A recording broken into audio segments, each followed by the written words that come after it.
မိုးဆာလာကိုဘာကြောင့်ထည့်မကစားရတာလဲဆိုတာအာနီစ်လော့ရှင်းပြီအားလုံးပဲမင်္ဂလာပါဝန်ဂျန်ထိတ်တန်းစပေါ့ကနေပြန်လည်ကြိုဆိုလိုက်ပါတယ်ဒီတစ်ပတ်ချန်ပီယံလိမှာလီဗာပူးတို့မျှော်လင့်ထားတဲ့အတိုင်း PSG ကိုရှုံးနေခဲ့ပါတယ်ဒါပေမဲ့ရှုံးမှုရှုံးနေကအတော်လေးကိုဆိုးပါတယ်လီဗာပူးကတိုက်စစ်ချင်းချောက်မှုလုံးဝမရှိဘဲနဲ့ပြင်သစ်သားတွေပြုသမျှနှုတ်ခဲ့ရတာပါဒီပွဲမှာပြောစရာအများဆုံးချက်ကတော့မိုဟမက်ဆာလာတယောက်အရန်ခုံမှာထိုင်နေရတာပါပဲ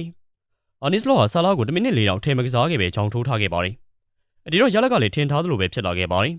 လီဗာပူးက PSG ကိုဘယ်နေရာမှာမှရှင်းမကစားနိုင်ခဲ့ပဲတူးစီးနဲ့ရှုံးနေခဲ့ပါတယ်ဒါတော့ PSG ကတနာလို့လောက်နဲ့ရက်ခဲ့ရတာပါလီဗာပူးကဂိုးပေါက်တစ်ချိန်တောင်မတည့်ပဲရုန်းကန်နေခဲ့ရပြီးတော့အရာလုံးကအာနီစ်လော့ခေါင်းပေါ်ရောက်ခဲ့ရပါတယ်အာနီစ်လော့ကသူ့ရဲ့လူစားဝင်စားသမား9ယောက်အဖြစ်မကြသေးမီကမှဒဏ်ရာကနေပြန်လည်သက်သာလာတဲ့အလက်ဇန်ဒါအေးဆန်18နှစ်သားထရိန်းညူနီတို့ကိုအသုံးပြုခဲ့ပေမဲ့မိုဆာလာကိုတော့ထည့်မကစားခဲ့ပါဘူးစလော့ကပွဲပြီးအင်တာဗျူးမှာသူဘာကြောင့်ဆာလာကိုထည့်မကစားရလဲဆိုတာကိုပြန်လည်ရှင်းပြလာခဲ့ပါတယ်ဖလော့ကသူတို့ဟာဂိုးရဖို့ထပ်ပြီးတော့ဂိုးမပေးရဖို့ကိုပဲဦးစားပေးခဲ့တာကြောင့်ဆာလာကိုထည့်မသုံးခဲ့တာပါအပီကဲရာသီတုန်းကကျွန်တော်ခံစီကစားနေတဲ့မိနစ်20-25မိနစ်လောက်မှာကျွန်တော်မိုးကိုလူစားလေးလိုက်တယ်ပွဲပြီးကနေ9မိနစ်လောက်မှာဟာဗေးအဲလီယော့ကဂိုးသွင်းသွားခဲ့တယ်မိုးက quality အများကြီးရှိပါတယ်ဒါပေမဲ့ကိုယ့် area ထဲမှာမိုးကိုမိနစ်20-25မိနစ်လောက်ခံစီကစားခိုင်းတာကအဆင်မပြေပါဘူး